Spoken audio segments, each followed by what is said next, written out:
जब हिरण्यकशिपु आया वरदान प्राप्त करके, तो आकर के देखा पत्नी को नहीं पाया। नारद जी आए, आकर के सब हाल बताया, तो वहां बैर हो गया इनमें, देवताओं में और राक्षसों में।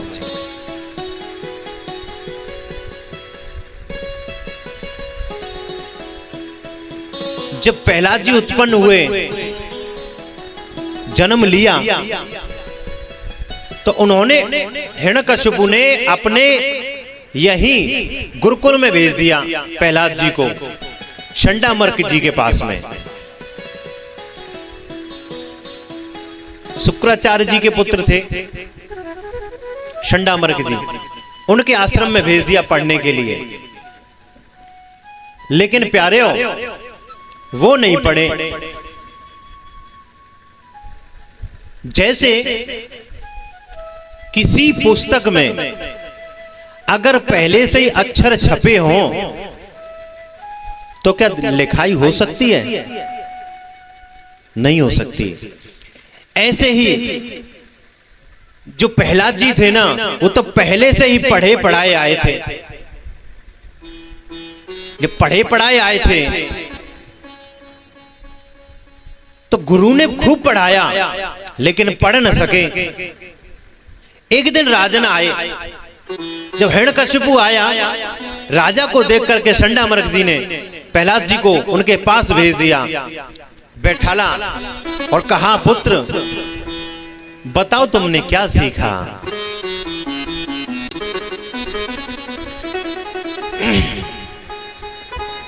पूछा, क्या पढ़े हो बेटा? हमको सुनाओ तो सही।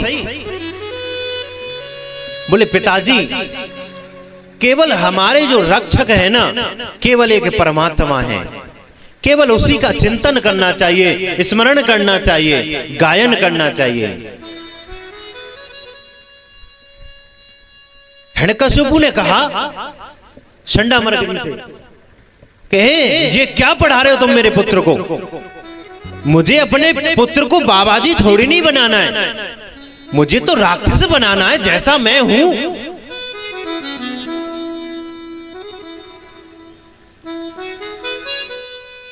शंडामर्क जी कांप गए, डरने लगे।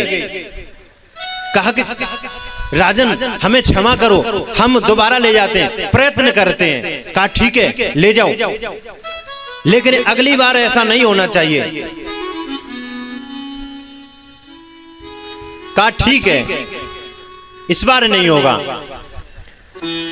जाकर के गए हैं,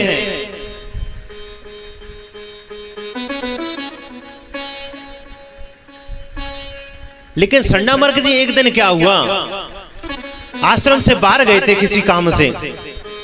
प्रहलाद जी ने देखा ये सही मौका है, जो उनके जो जितने सखा थे ना, सबको बैठा लिया और कहा, हे मित्रों, हे सखाओ, केवल परमात्मा का चिंतन करो, उसी का भजन करो।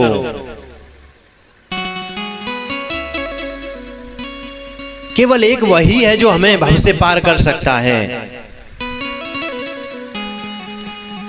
कृष्ण कहने से तर जाएगा, पार भव से उतर जाएगा।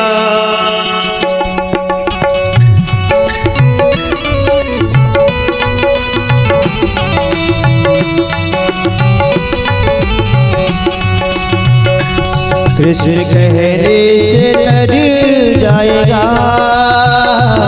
पार भव से उतर जाएगा।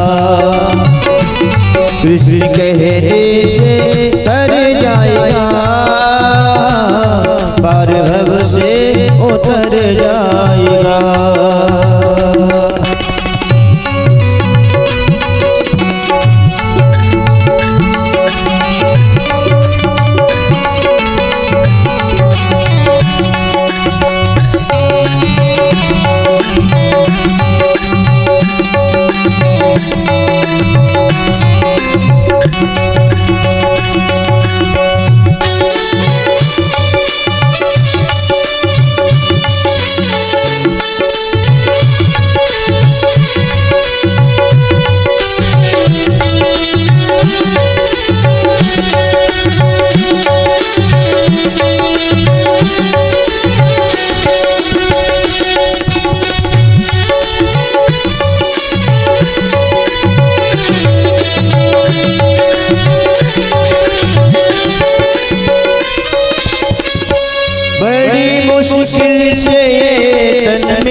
पता फिर किधर जाएगा।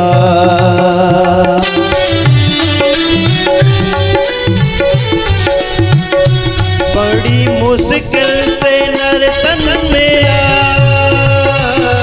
बड़ी मुश्किल से नर तन मिला, क्या पता फिर किधर जाएगा, क्या पता फिर किधर जाएगा।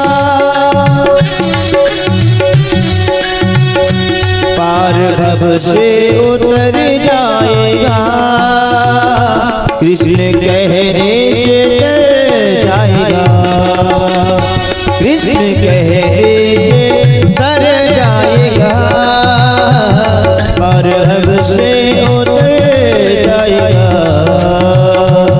कृष्ण कहने से तर जाएगा, पार भव से उतर जाएगा।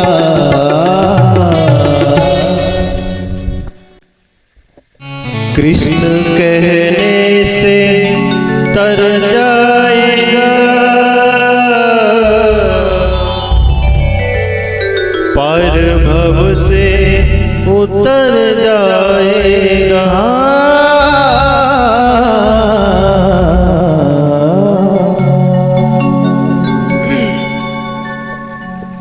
जिस गली से गुजर जाएगा,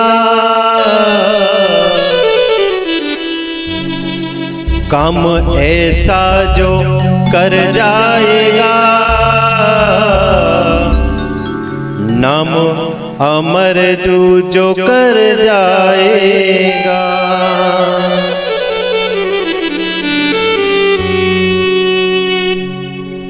प्यारे हो, आकर के देखा चंडामर्क जी ने और कह रहे हैं, अरे ये क्या हो रहा है? अगर राजा ने देख लिया तो आज हम बचने वाले नहीं हैं, हमारी तो गर्दन ही उड़ा देगा वो। जाकर के चुप कराया सबको। इतने में हिरण्यकशिपु आ गया, कहा चलो महल चलते हैं। जाकर के बैठाला और कहा, बेटा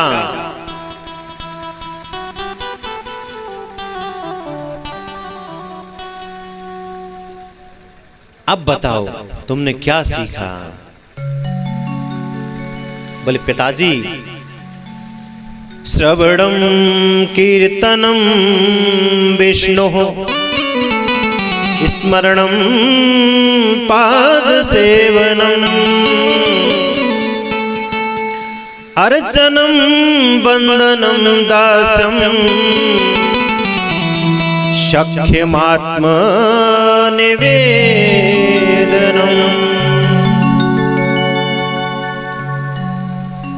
बोले पिताजी, श्रवण अगर कुछ करना है तो केवल परमात्मा के भजन या उनकी कथा का श्रवण करना चाहिए। कीर्तन अगर करना है तो विष्णु का ही कीर्तन कीजिए, स्मरण करना हो तो उसी का कीजिए। अगर किसी के चरणों की सेवा करनी है तो साधु संतों की या भगवान विष्णु की सेवा करनी चाहिए। पूजा करनी हो, दास बनना हो। हिरण्यकशिपु गर्म हो गया, ऐसे सुधरने वाला नहीं है। कहा सेवकों से, इस दुष्ट को ले जाओ यहां से और जाकर के हाथियों से कुचलवाओ। हाथियों से जब कुचलवाया लेकिन मार न सके, पहाड़ों से गिरवाया, सर्पों से कटवाया, लेकिन बाल भी बांका न कर सके। प्यारेओ, होलिका ने कहा भैया ये काम मैं करती हूं।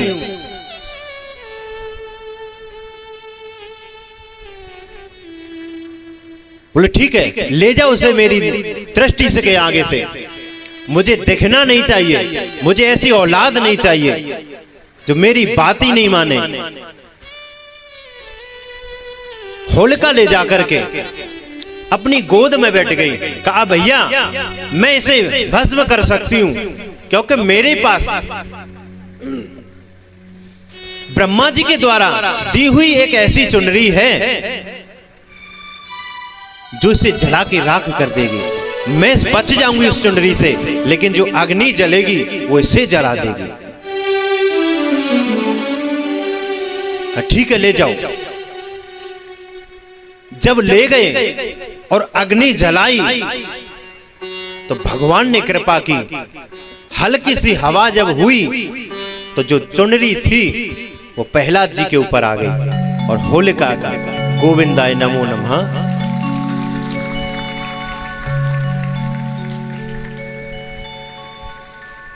कहा।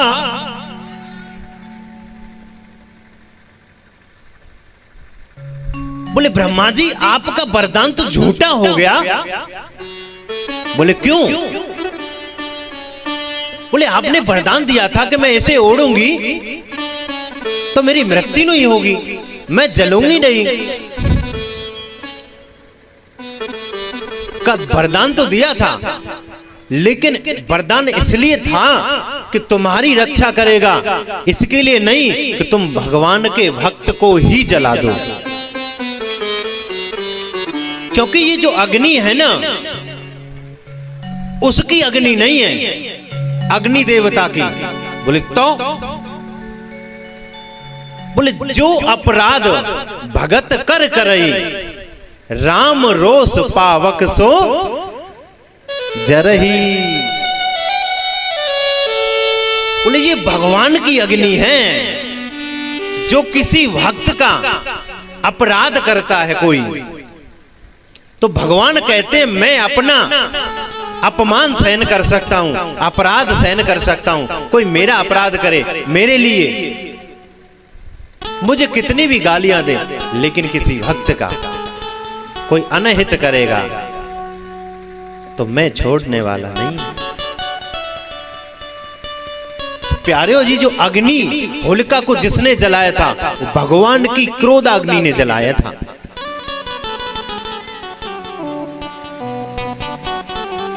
जब होलिका भी न जला सकी तो प्यारे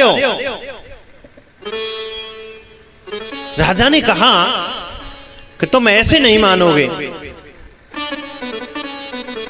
खम्मा से बांध दिया, बांध करके कहा कि बता तेरा भगवान कहां है, और तलवार निकाल ली। प्रहलाद जी ने कहा कहां नहीं है पिताजी, भगवान कहां नहीं है। बोले इस खम्मे में है, बिल्कुल 100%। बोले मुझे तो नहीं दिख रहा है। बोले आपकी फूट गई तो हम क्या करें?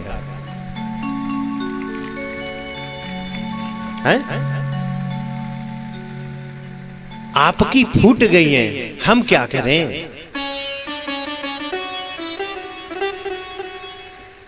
तो बोले इस खम्मे में। बोले हाँ। जैसे ही तलवार उठा करके मारना चाहा, इतने में भगवान प्रकट हो गए।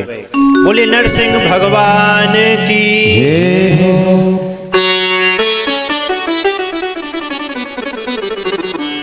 बोले तुझे डर नहीं लगता? यहां एक बहुत प्यारी बात कही थी। बोले तुझे डर नहीं लगता? बोले ना। बोले किसके बल पे तू इतना कर रहा है?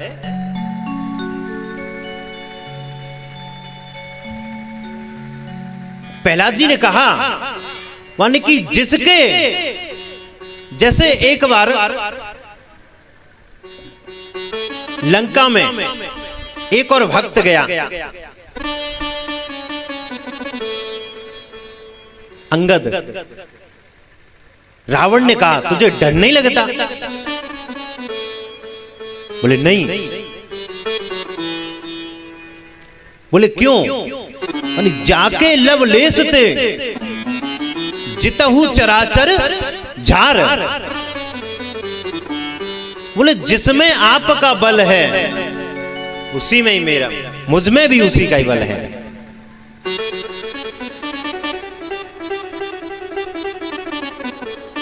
मुझ में मेरे राम का बल है।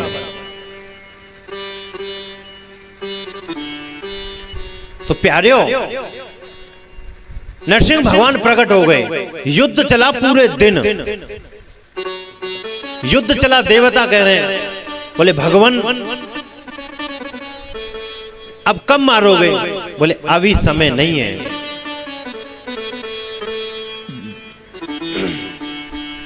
अभी समय नहीं है। तो बोले कब होगा? बोले अभी रुको। जैसे ही दोनों भगत मिले, नरसिंह भगवान ने अपने घोंटुओं पर रख लिया हिरण्यकशिपु को और कहा, देख दिन है या रात है? कहा रात है। बता भीतर है क्या बाहर है? बोले न भीतर न बाहर। बोले कहाँ है? बोले बीच में। बोले ऊपर है क्या नीचे है? बोले न ऊपर न नीचे, बीच में लटके हैं। बोले 12 महीने में से कोई से महीना है? बोले नहीं, अधिक मास है। भगवान ने उसी के लिए एक अलग से मास बनाया था, जो अभी 16 मई से आने वाला है।